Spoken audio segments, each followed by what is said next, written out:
Comme chaque dimanche, le pasteur Ajay Kumar donne sous ce chapiteau la messe à ses fidèles.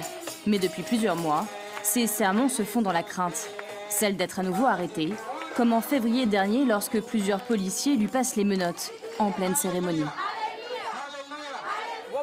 Ils ont dit que je convertissais les gens et que j'avais reçu de l'argent, beaucoup d'argent, pour convertir les gens et qu'ils m'arrêtaient pour cette raison. Puis, au commissariat de police, ils ont enregistré une plainte contre moi en vertu de l'article 151 pour violence sur la voie publique.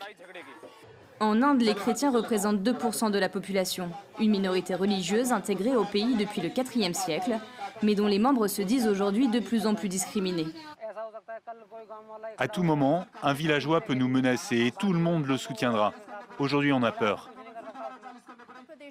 Depuis 2020, plusieurs États indiens, dont l'Uttar Pradesh, ont décidé d'adopter une loi anti-conversion pour réglementer, voire interdire les conversions religieuses dans le pays. Le 13 août dernier, d'autres États comme l'Himachal Pradesh adoptent à leur tour une loi contre la conversion de masse qui promet aux contrevenants jusqu'à 10 ans d'emprisonnement. Pour John Dayal, spécialiste des minorités religieuses en Inde, ces textes de loi n'auraient d'autre but que de servir l'agenda politique du BJP, le parti au pouvoir. Ils donnent du pouvoir aux forces qui luttent contre les populations, sous couvert de lutte contre les antinationalistes. Ils renforcent les groupes fondamentalistes et en fait, c'est comme siffler leurs chiens de garde en leur donnant les moyens d'attaquer, voire de tuer des chrétiens et des musulmans. Ils écrivent une nouvelle constitution pour une Inde totalement hindoue.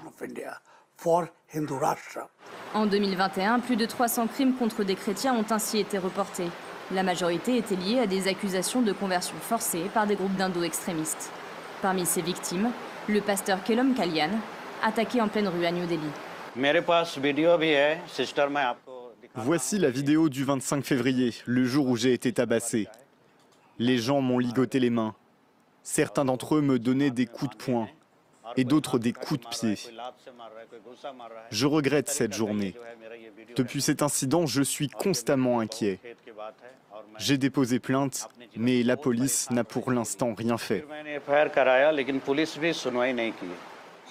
Des associations de défense de chrétiens ont récemment saisi la justice indienne pour dénoncer ces crimes. Le gouvernement fédéral, lui, a publiquement nié le 16 août dernier la réalité de ces attaques.